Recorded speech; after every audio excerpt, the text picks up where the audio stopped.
தமிழொலி நேயர்களுக்கு வணக்கம். இன்றைய காலை நேர தலைப்புச் செய்திகள். சர்வதேச நாணய நிதியத்தின் ஒப்பந்தத்தின்படி வாகன வரிகளை குறைக்க முடியாது என்று அரசாங்கம் அறிவித்துள்ளது. அத்துடன் இந்த ஆண்டு வாகன இறக்குமதியில் வரி திருத்தங்கள் எதுவும் இருக்காது என்று ஜனாதிபதியின் மூத்த பொருளாதார ஆலோசகர் துமிந்த கிலங்கமு தெரிவித்துள்ளார். தொலைக்காட்சி நிகழ்ச்சியில் பங்கேற்ற அவர் IMF ஒப்பந்தப்படி இந்த ஆண்டில் எந்த வரி சலுகைகளையும் வழங்க முடியாது என்றும் வெளிப்படையாக குறிப்பிட்டுள்ளார். இந்த ஆண்டு வாகன இறக்குமதியிலிருந்து இதேவேளை $1 பில்லியன் மதிப்புள்ள வாகனங்களை இறக்குமதி செய்ய அரசாங்கம் இலக்கு நிர்ணயித்துள்ளதாகவும் ஜனாதிபதியின் மூத்த பொருளாதார ஆலோசகர் துமிந்த கிலங்கமு தெரிவித்துள்ளார்.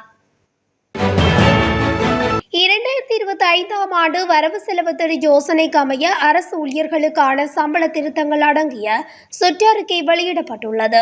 பொது நிர்வாக மாகாண சபைகள் மற்றும் உள்ளூராட்சி அமைச்சு செயலாளர் ஆலோக பண்டார கையொப்பமிட்ட தொடர்புடைய சுற்றறிக்கை வெளியிடப்பட்டுள்ளது. அதற்கமைய நேற்று அமைச்சுக்களின் செயலாளர்கள், மாகாண பிரதம செயலாளர்கள் மற்றும் திணைக்கள தலைவர்களுக்கு சுற்றறிக்கை அனுப்பி வைக்கப்பட்டுள்ளது. இலங்கை முன்னாள் நாடாளுமன்ற உறுப்பினர்களின் உத்தியோகபூர்வ வீடுகளுக்கு வழங்கப்பட்ட 46 மின் இணைப்புகளுக்கான நிலுவை மின் கட்டணங்கள் $11.66 மில்லியன் வசூலிக்கப்பட வேண்டியுள்ளதாக தெரிவிக்கப்பட்டுள்ளது.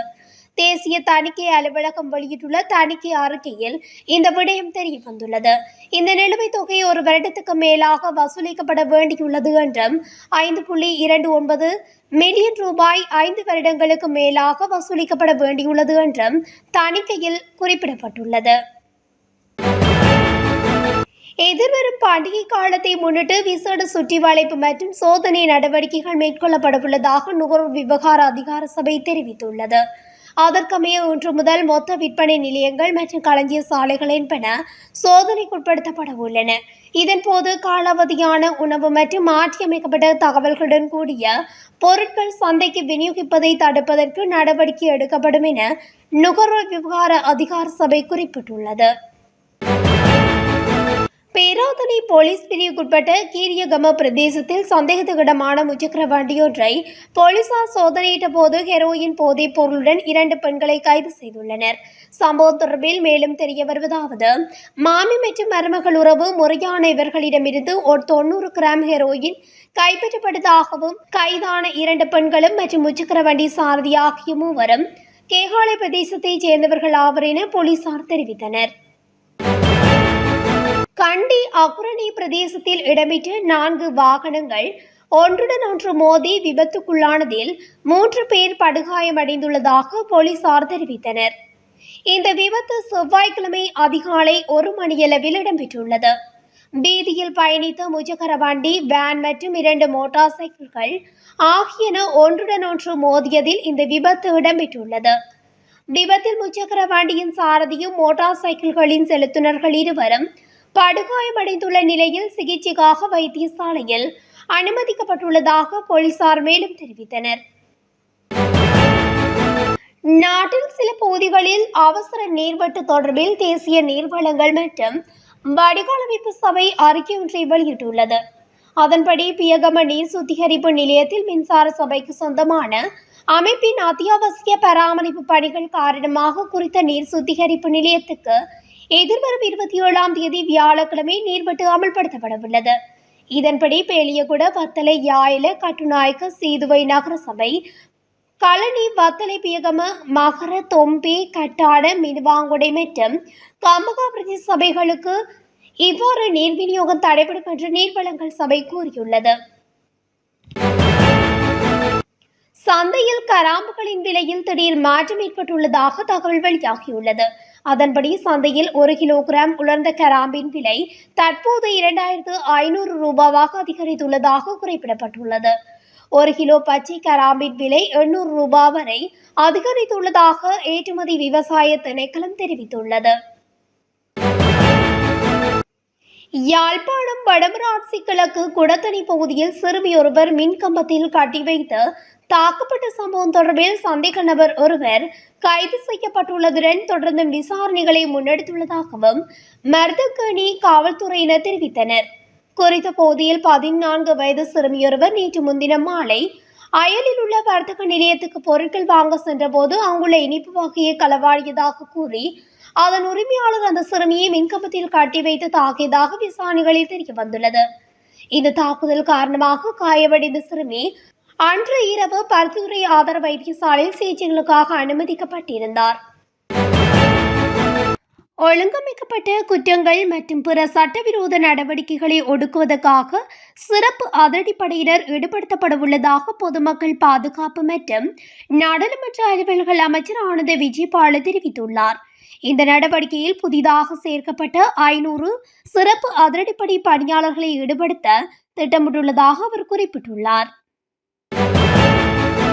மோசமான செயற்பாடுகள் மூலம் யாழ் மாவட்ட ஒருங்கிணைப்பு குழு கூட்டத்தை நாடாளுமன்ற உறுப்பினர் அர்ஜுனா குழப்பியுள்ளார் என கடற்தொழில் மற்றும் நீரியல் கடல் வளங்கள் அமைச்சரும் ஒருங்கிணைப்பு குழு கூட்டத்தின் தலைவருமான ராமலிங்கம் சந்திரசேகரன் தெரிவித்துள்ளார். மாவட்ட அபிவிருத்தி தொடர்பில் கலந்துரையாடப்படவிருந்த இந்த கூட்டத்தில் சிவன் பூஜையில் கரடி புகுந்தது போல் சம்பவங்களும் இடம்பெற்றன. தொல்லை தாங்க முடியாமல் எம்பி ஒருவர் வெளியேறி சென்றுள்ளார். மேலும் சில அதிகாரிகள் மன உளைச்சலுக்கு உள்ளாகியுள்ளனர். அவருடைய பேச்சுக்கும் கட்டுப்படாத நபர் ஒருவரால் தான் இப்படி நடந்தது. நாடாளுமன்ற உறுப்பினர் அர்ஜுனா மோசமாக நடந்து கொண்டார். தனக்குள்ள தனிப்பட்ட பிரச்சினை காரணமாக சம்பந்தமில்லாத விடயங்களை கூட அவர் குறிப்பிட்டுள்ளார். ஒருங்கிணைப்பு குழு கூட்டம் நிறைவடைந்த பின் ஊடகவியலாளர் எழுப்பிய கேள்விகளுக்கு பதிலளிக்கும் போதே அவர் மேற்கண்டவாறு குறிப்பிட்டுள்ளார். கிராண்ட்பாஸ் போலீஸ் பிரிவுக்குட்பட்ட நாதலகம் வீதியில் மார்ச் 17ஆம் தேதி இரவு மோட்டார் சைக்கிளில் வந்த இருவரால் மேற்கொள்ளப்பட்ட துப்பாக்கிச்சூடு சம்பவம் தொடர்பாக கிராண்ட்பாஸ் போலீசார் விசாரணைகளை முன்னெடுத்து வந்தனர். அதற்கமைய துப்பாக்கிச்சூடு நடத்திய கிராண்ட்பாஸ் வெஸ்குமார வீதியைச் சேர்ந்த 32 வயதுடைய சந்தேக நபர் செவ்வாய்க்கிழமை அன்று கைது செய்யப்பட்டார். சந்தேக நபர் அலட்கடை நீதவான் நீதிமன்றத்தில் ஆஜர்படுத்தப்பட நடவடிக்கைகள் மேற்கொள்ளப்பட்டுள்ளதுடன் துப்பாக்கிச்சூடு சம்பவத்துக்கு உதவிய குற்றச்சாட்டில் 3 சந்தேக நபர்கள் மற்றும் ஒரு பெண் கைது செய்யப்பட்டுள்ளனர். சமாத்துறை சுகாதார வைத்திய அதிகாரி காரியாலய எல்லைக்குட்பட்ட பகுதியில் மனித பாவனைக்கு தீங்கு விளைவிக்கும் குளிர்பானங்கள் மீட்கப்பட்டுள்ளன.